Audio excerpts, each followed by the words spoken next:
Bonjour et bienvenue pour la présentation de la 17e arcane du tarot de Marseille. C'est l'étoile, la carte numéro 17. Je vous présente avec le tarot de Marseille et également après le Devienne Moon Tarot pour avoir une autre illustration. On va voir d'un point de vue pictural les signes également qu'elle veut dire et puis comment pouvoir aussi l'utiliser dans un tirage. Déjà au niveau du nombre, le 17, c'est le 10 plus le 7. Le 10 avec le changement de cycle, parce que quand on arrive à cette carte à l'étoile, il y a quelque chose qui se relâche. C'est une belle carte. Ça veut dire qu'on a vraiment avancé, vous voyez, entre le début des arcanes majeures, ce cheminement, cette découverte de soi.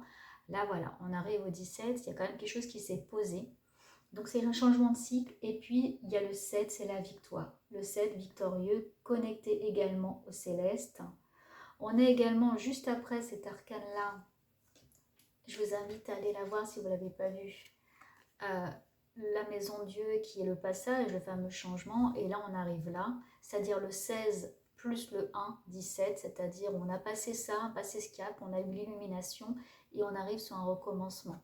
C'est ce qu'elle veut nous dire aussi, cette carte avec l'étoile, où là, tous les espoirs, elle brille cette carte, tous les espoirs sont permis. On voit qu'on a 7 étoiles, 1, 2, 3, 4, 5, 6, 7, avec une qui recommence ici, très prononcée, qui représente Dieu, qui est connectée ici en haut avec le céleste. On a les étoiles, là, les trois, la communication, lié au passé. Donc on nous a transmis quelque chose, on a ouvert nos oreilles, on est connecté au passé, on a entendu les messages. Sur le côté droit représenté par le futur, là on n'a rien ici pour l'instant parce qu'on a c'est comme une pause pour ressentir cette énergie de bien-être qui va se déverser dans la matière. Vous voyez que l'eau ici, ça se déverse, elle est connectée dans la matière, elle se déverse. Pour l'instant on est dans l'instant présent lié à tout ce cheminement et ça pose les choses. Donc tous les espoirs sont permis et comme la tempérance, elle protège et adoucit les épreuves. Il y a eu pas mal d'épreuves avant quand même, Il y a eu le 12, le pendu, donc il faut attendre, il faut accepter. On a eu le 13, l'arcane de la transformation, le changement, la renaissance. Le 15, le diable. Le 16, avec la maison Dieu. Là maintenant, voilà, l'étoile, elle pose les choses. Elle vient protéger, adoucir ces épreuves. Elle représente la lumière dans la nuit. Elle guide, elle conduit, comme l'étoile du berger. Voilà, elle est au centre, elle conduit. On peut se rattacher à cette lumière. On a un guide, on a une étoile qui nous guide en tout cas. Et elle appartient au ciel. Elle éclaire la nuit. Elle inspire. On a une intuition qui peut se matérialiser également. Elle symbolise le potentiel créatif et artistique qu'il y a en chacun de nous et qui se déverse ici, là, qui va se déverser dans le matériel. On va utiliser tout ça pour le ramener ici dans le matériel. Donc une réelle carte d'espoir, d'illumination, une carte qui monte, qui brille. On a un guide qui est intérieur, voilà, qui vient vraiment directement du céleste qui nous guide.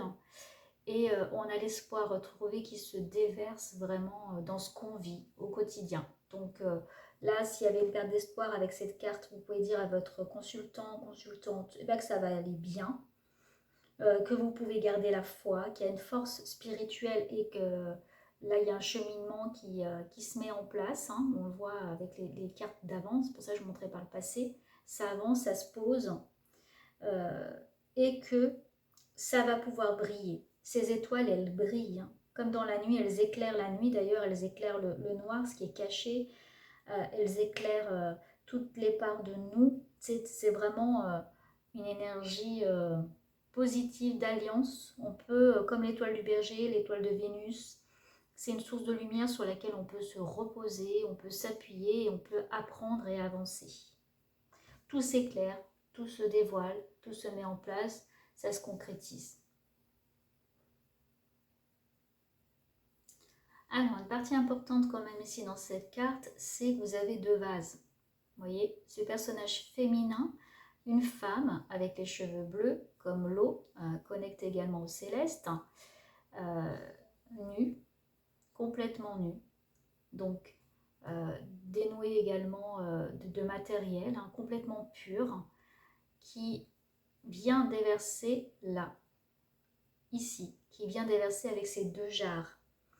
L'eau, c'est un symbole très important, c'est un symbole de vie. Hein. On ne peut pas vivre sans eau, on a besoin de cette vie-là. En plus, on est dans un liquide, hein, donc ça fait partie de la vie déjà dès la naissance.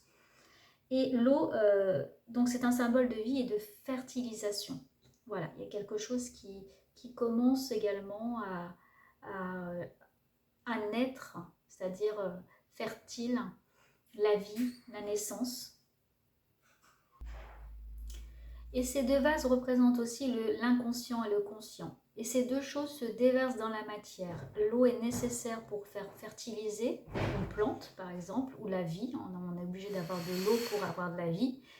Et on est obligé d'avoir l'inconscient et le conscient et que ça vient se déverser comme quelque chose de fécond pour transformer dans la matière et désaltérer. Et il permet finalement de faire vivre, s'enraciner la vie, l'eau et la terre. L'eau et la terre, l'inconscient et le conscient dans la terre. Cette femme vient finalement le mettre en place comme si elle organisait les choses. Vous voyez, cette étoile, cette illumination vient organiser l'inconscient et le conscient pour que ça se mette en place dans la matière. Elle réunit tous les éléments de la création en une célébration finalement poétique par cette mise en scène avec un genou à terre, un qui est plié, et pour mettre en place tout ça. Pour revenir également juste sur l'eau ici, vous voyez qu'elle vient déverser avec l'inconscient et le conscient pour transformer dans la matière, pour le concrétiser dans la matière.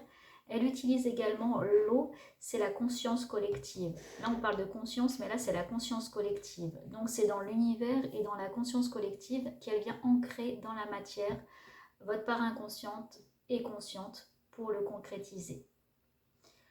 On a également ces 7 étoiles qui représentent, je vous disais, le céleste, mais ça représente également les chakras, c'est-à-dire comme cet alignement de chaque chakra en vous qui est guidé, qui est illuminé par votre conscience et votre inconscience ici, par vous au centre, comme votre âme qui est là. Donc il y a vraiment ces 7 choses en vous, ces 7 étoiles, ces 7 chakras qui sont guidés, illuminés et qui viennent accompagner votre âme. J'ai également quelque chose d'intéressant ici et je finirai là-dessus, c'est ce petit oiseau noir qui vient sur cette plante. Cet oiseau noir qui prend son envol également, qui va prendre en tout cas son envol et qui vient chercher tout ce qui est fertile, la verdure, qui vient se nourrir pour pouvoir se transformer.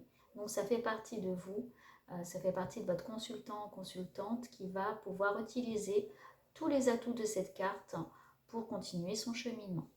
Voilà pour la carte 17, l'étoile. N'hésitez pas à vous abonner pour recevoir les nouvelles notifications des cartes, des tirages et des vidéos. Et je vous retrouve très vite. Prenez grand soin de vous.